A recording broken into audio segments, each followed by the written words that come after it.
오늘 명화 속 클래식 하기 전에 어제 유명을 달리하신 박원순 서울특별시장님의 삼가 고인의 명을 빌겠습니다.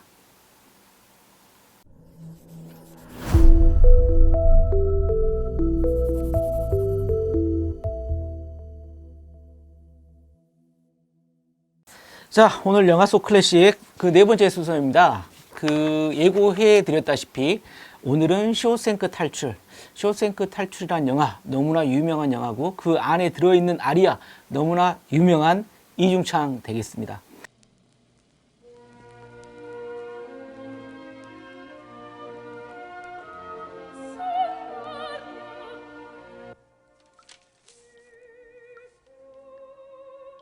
Andy, do you hear that?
자, 교도소의 본질은 무엇일까요? 교도소는 왜 사람들이 가고 싶지 않을까?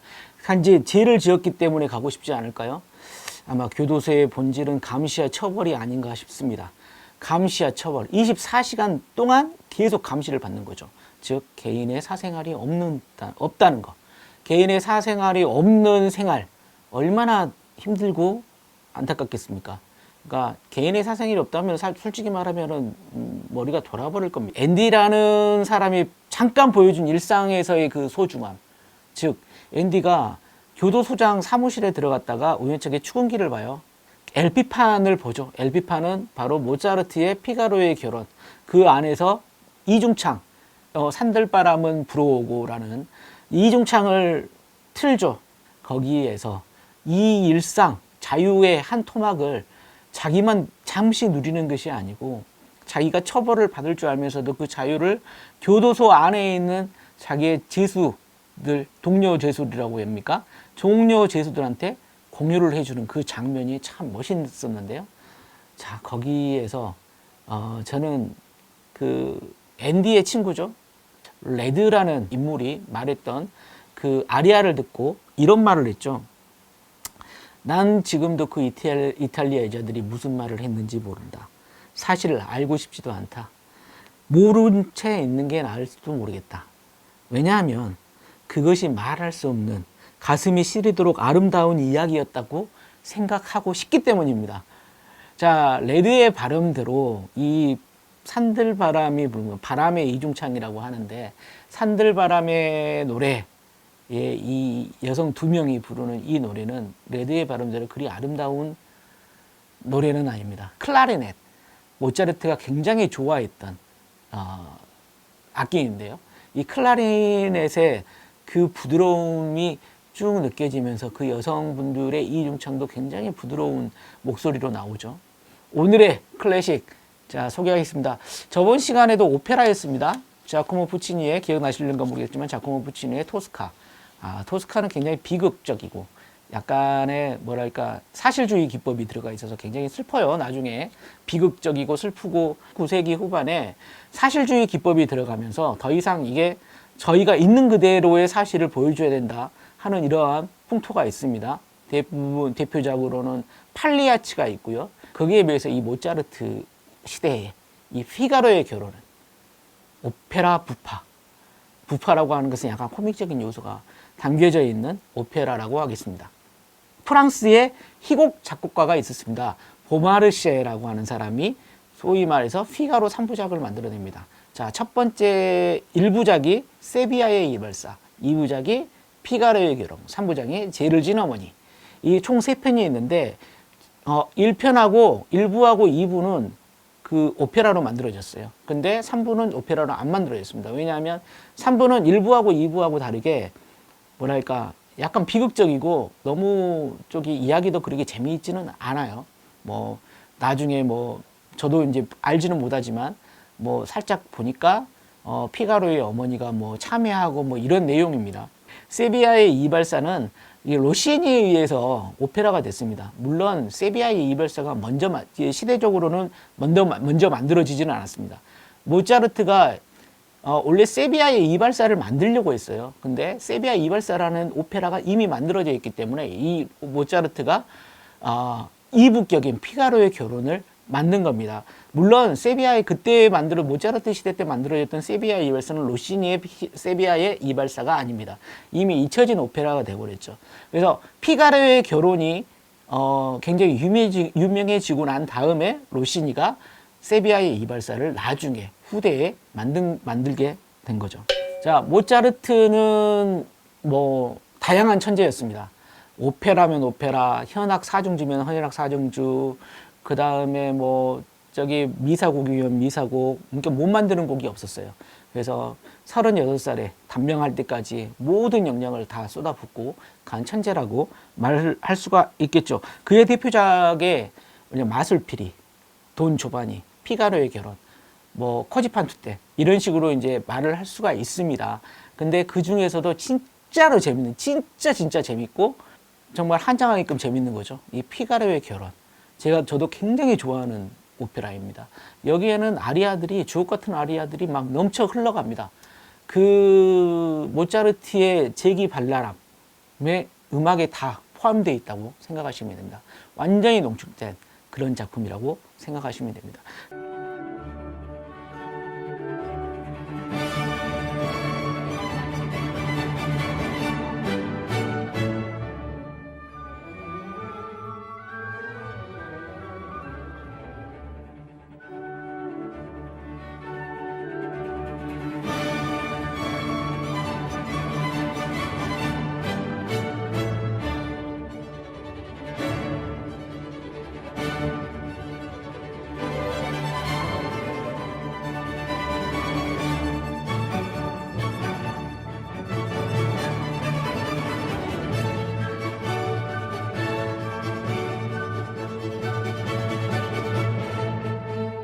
자, 줄거리를 이야기를 해드리겠습니다. 주요 인물로는 물론 피가로의 결혼이니까 피가로라는 인물이 있겠죠. 그의 연인이자 백작 부인의 하녀 수잔나가 있고요. 그다음에 백작이 있습니다. 알바비바 백작. 알바비바 백작은 유럽에서는 굉장히 이 알바비바라는 이름만 가지고도 돈주왕이라고도 하고 돈후왕이라고도 하죠. 굉장히 그 쌍벽을 이루는 바람둥이 캐릭터입니다. 알마비마 백작이 있고요. 그 다음에 로지나라고 하는 알마비마 백작의 부인이 있습니다. 소위 바지 역할이라고 그래가지고 남자인데 톤이 좀 높아요. 그러니까 성역대가 좀 높아가지고 이 남자가 부를 수가 있는 성역이 아닙니다. 그래서 보통 메조소프라노가 남장 복작을 하고 그 남자 역할을 합니다. 이런 걸 이제 소위 말해서 여성 메조소프라노에게 바지를 입히게 해서 바지 역할이라고 합니다. 그 바지 역할에 케루비노라는 그 미소년의 역할이 있습니다. 이 미소년은 알바비바 백작의 미님이라고 생각하시면 됩니다. 굉장히 인재성을 막 눈을 뜨는 나이임에도 불구하고 여성들의 꽁무니를 쫓아다니는. 세비야의 이발사를 잠깐 이야기를 하자면 세비야의 이발사는 로지나라고도 하고 로시나라고도 하는 굉장히 아리따운 처녀가 있는데 이 부모님이 다 돌아가시고 후견인이 있어요. 근데 이 사람이 노인임에도 불구하고 이 로시나의 그 재산을 자기가 관리를 해주면서 나중에는 이 로지나까지 자기가 어떻게 뭐 결혼시켜 버리려고 하는 알바비바 백작이 봅니다. 멀리서 로지나의 아름다움에 반해서 그 여자와 나오고 결혼하고 싶다, 결혼을 해야겠다 하는데 도움을 청하는 게 세비야에서 이발사를 하고 있는 다재다능한 나는 세비야의 만누꾼이라고 하는 삐가로라는 이발사에게 도움을 받아서 로지나랑 결혼을 하는 그러한 이야기가 세비야의 이발사고요. 세비야의 이발소에서 결혼을 하고 나서 로지나는 백작 부인이 되고요. 그 자기를 도와줬던 피가로를 백작이 밑에 사람으로 고용을 해서 자기의 성 안으로, 영지 안으로 이제 받아들이게 되는 게 이제 2부의 시작이 되겠습니다. 수잔나는 그 로지나의 몸시중을 드는 하녀라고 생각하면 될 겁니다. 근데 이 수잔나도 굉장히 미모가 있는, 그래서 피가로하고 같이 결혼을 하게 되는 그 시점에서 이 이야기는 시작이 됩니다. 이 방을 하나 내줘요, 성 안에. 알바비바 백작 성 안에 방 하나를 내주는데 그 방에서 이제 가구를 드리려고 이렇게 치수를 재고 있습니다. 치수를 재면서 이제 이게 들어가나 안 들어가나 가구를 넣어야 되니까 이렇게 하고 있는데 수잔나가 그 옆에서 근심해서 차 있거든요. 이 이야기는 딱 하루의 스토리입니다. 아침부터 저녁까지의 스토리거든요. 그 수잔나가 기뻐할 줄 알았는데 결혼식을 저녁에 하니까 어찌됐든 오후에 할 거니까 기뻐할 줄 알았는데 신부가 굉장히 우울해 있는 거예요. 물어보니까 백작이 자신에게 추근덕 되더라. 아니 왜 추근덕 되지? 하는 거 보니까 옛날에 사라진 귀족이 옛날에 초약권이라는 게 있었나 봐요. 그게 있었는지 어쨌는지는 모르겠지만 역사적으로 초약권이라는 걸 이 백작이 주장을 하게 됩니다. 내 영지에서 결혼을 하게 되면 그 신부의 초약권은 내가 가지겠다. 이 이야기를 하면서 수잔나에게 수작을 벌였던 거죠. 피가로가 이런 노래를 부릅니다. 백작, 너 나한테 지금 그런 이야기를 했단 말, 나에게 그런 도전을 했단 말이지. 백작이 춤을 추고 싶다면 그 장단을 맞춰드리리라 하는 이런 노래가 있습니다. 쭉 밑에 지금 나가고 있는 노래가 그 노래가 되겠습니다. 자, 이런 스토리입니다. 그래서 백작은 수잔나에게 계속 추근되고 치근되고 그 미소년이라고 해야 되나요? 이제 사춘기에 접어들어서 성을 조금이라도 눈을 뜬 인물이 있는데 그게 이제 케로비노라는, 아까 말했죠? 바지 역할을 낸 케로비노가 천하의 바람둥이 소질이 가지고 있습니다. 그래서 피가로도 웃긴 거죠. 그 나이 어린 소년이 그렇게 막 이 하녀 저 하녀 꽁무니만 쫓아다니니까 웃겨서 야 너 그러면 안 돼 막 이런 식으로 이제 알마미오 백작이 저 새끼는 놔두면 결국 나의 여자들을 다 뺏어가겠네 해가지고 케로비노 너는 정신을 좀 차리려면 군대를 가야 돼 하면서 군대로 보내버립니다. 그래서 자기가 백작이니까요. 군대에다가 입영 신청서를 써가지고 도장을 찍어서 케로비노를 군대로 보내버려요. 이제 보내버리려고 하는 거죠. 근데 그 소식을 알게 된 피가로가 그 유명한 아리아를 부르죠. 나비여, 이제 너는 날지 못하겠구나.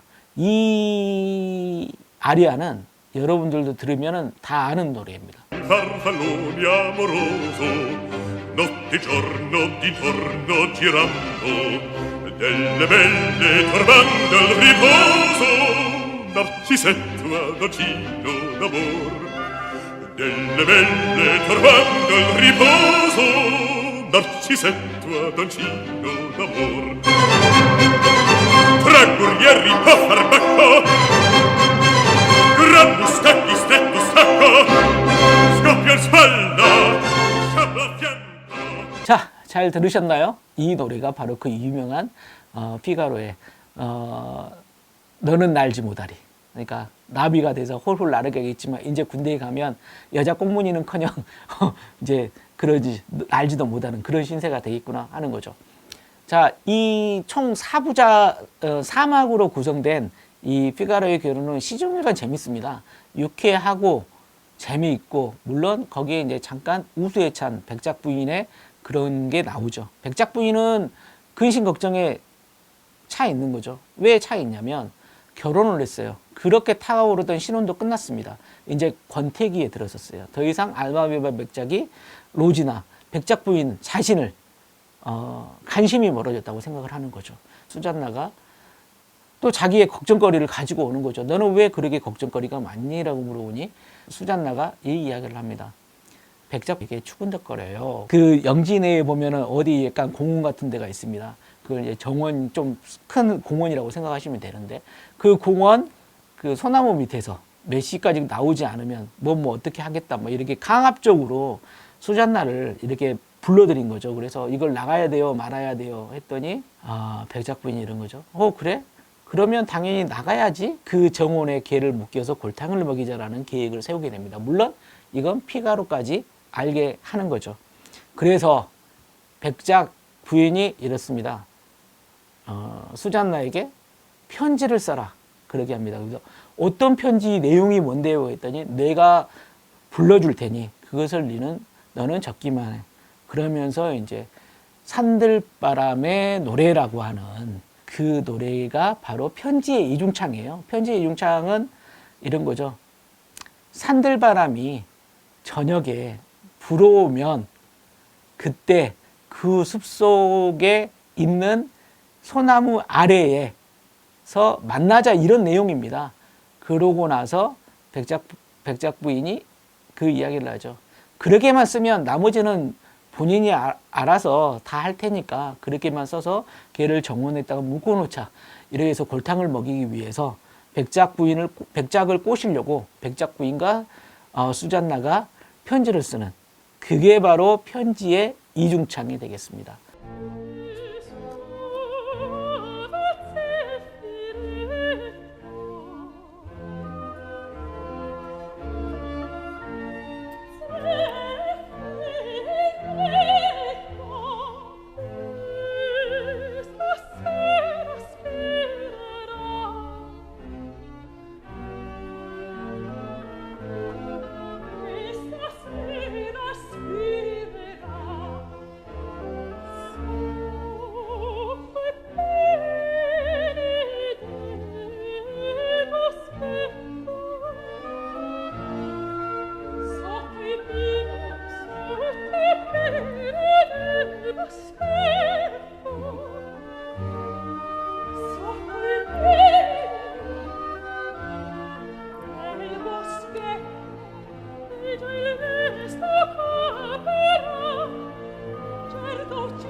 그래서 제일 마지막 사막에서는 이 수잔나의 복장을 백작 부인 로제너가 입고 거기서 기다립니다.